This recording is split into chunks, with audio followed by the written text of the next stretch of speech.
La vision stratégique est une émanation directe des ambitions personnelles du créateur de l'entreprise, décide Madame Daouda Nathalie, consultante stratégie développement commercial, promotrice du centre d'affaires Areolis et lauréate de la 2e édition du trophée Ola de l'association culturelle et artistique ILEA Africa. Femme d'affaires chevronnée, humble, discrète et surtout passionnée par les arts. Ce trophée décerné vient mettre en lumière cette auteure de l'ouvrage Le capitalisme responsable et la surprend. Je ne pensais pas que des gens regardaient et je ne pensais pas que ça ferait une différence particulière dans l'écosystème. Donc c'est d'autant plus une belle surprise et quelque chose vraiment de très réconfortant. Aussi par rapport à les efforts qu'on fait, les sacrifices qu'on fait, de savoir que ça fait une différence. Pour cette femme des temps modernes, la femme a toujours été dans les affaires depuis la nuit des temps. Je pense qu'il ne faut pas se laisser attraper par l'actualité moderne qui découvre les femmes en affaires. Il y a toujours eu des femmes en affaires.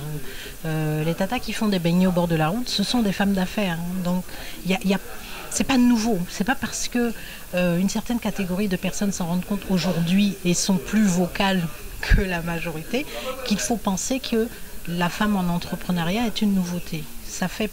Des femmes ont toujours été entrepreneuses. Donc pour moi, il n'y a rien de particulier par rapport à ça. La femme béninoise est entrepreneuse. C'est peut-être un entrepreneuriat plutôt de survie, je suis d'accord. Mais c'est de l'entrepreneuriat quand même. Ça permet de nourrir des familles, c'est leur emploi, c'est leur activité professionnelle, qu'elle soit déclarée ou non. C'est une activité professionnelle à part entière. Donc, je n'ai pas d'avis moderne sur la femme entrepreneur parce que pour moi, il y a toujours eu des femmes en entrepreneuriat de manière très naturelle et très... Ce n'est donc pas nouveau d'avoir des femmes dans les affaires et elle peut être définie en ces termes. Intelligence, élégance, générosité. Des valeurs qui ont permis de décerner à l'heureuse du jour cette distinction dont ILEA Africa en fait la promotion. Alors l'association ILEA Africa m'intéresse dans la mesure où elle milite pour le retour à nous-mêmes, le retour à nos valeurs, à nos savoirs endogènes, à notre culture. Nous avons la particularité d'être une société acculturée. Je vais vous donner un exemple très simple. À l'école, de la maternelle au supérieur, on n'apprend pas à nos enfants à lire et à écrire leur langue. On n'apprend pas la vérité sur leur histoire. On continue d'enseigner des mensonges sur notre histoire. Jusqu'aujourd'hui, en 2022, on enseigne à nos enfants, je ne sais plus dans quelle classe du primaire, que le roi Dandosan était un roi sanguinaire qui était capable de faire éventrer une femme enceinte parce qu'il aurait parié sur le sexe du fœtus. C'est un mensonge. C'est faux et c'est archi faux. Mais on enseigne ça à nos enfants.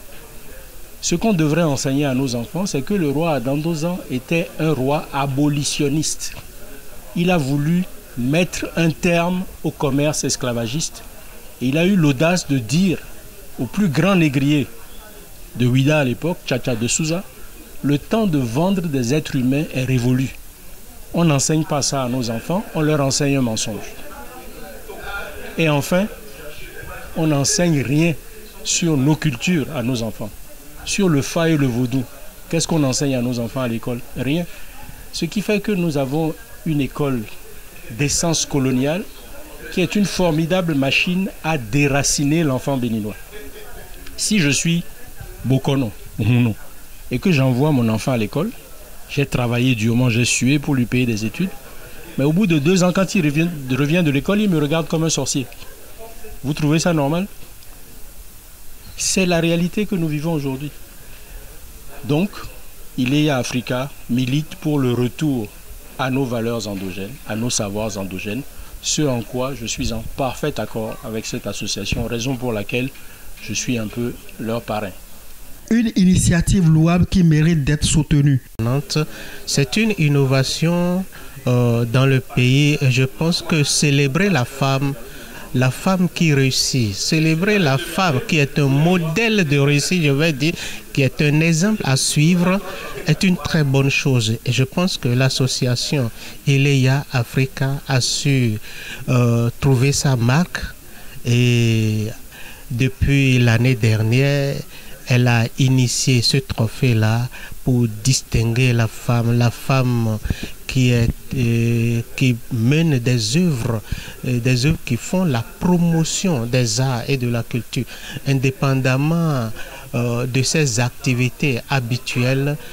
Cette femme qui a un goût, une passion pour l'art, mais qui encourage surtout la créativité, qui encourage surtout toute idée qui concourt à mener le Bénin artistique loin, au-delà de nos frontières, à mener le style béninois au-delà de nos frontières et à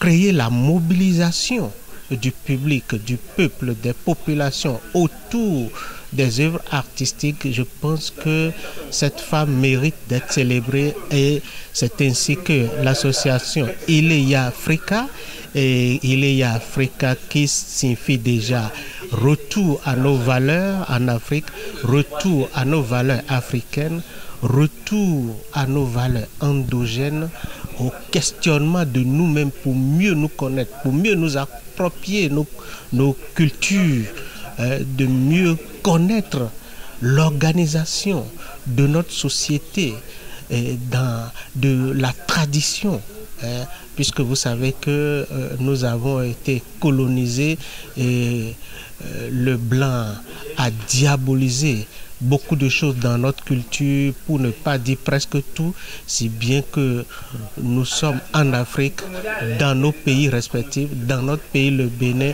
mais pour la plupart nous sommes comme des étrangers chez nous. Donc l'association œuvre à ce que chacun retrouve ses valeurs, chacun retrouve ses marques, chacun retrouve sa source et se l'approprie. Et à partir de là, en dehors des activités que l'association Eleya Africa mène parallèlement, il y a cette distinction des femmes et elle en est à la seconde édition. Et cette seconde édition a distingué Madame Nathalie Daouda. Pour la culture et les arts, Eleya Africa